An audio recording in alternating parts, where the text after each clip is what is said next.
Hello viewers, এখানে আমি প্রথমে 3টি ডিম নিয়ে নিয়েছি। এবার ডিমগুলোকে আমি ভেঙে ফেটিয়ে নেব। আমার ফেটিয়ে নেওয়া শেষ।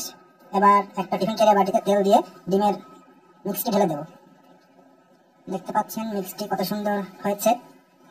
এবার এটাকে মুখে ঢাকনা দিয়ে গরম পানি হাঁড়িতে বসিয়ে দেব। কড়াইয়ের উপর খুলে দেখার চেষ্টা করব। ডিমটি দেখতে পাচ্ছেন ডিমটি একেবারে ফুলে উঠেছে। একটা কেক একটা ভাব চলে আসছে। এবার কুচি কুচি করে কেটে নেব, স্লাইস করে। কড়াইয়ে তেল নিয়ে নিয়েছি। তেলে এবার ডিমগুলো ভাজার পর সুন্দর করে তুলে নেব। এবার আলুগুলো ভেজে নেব।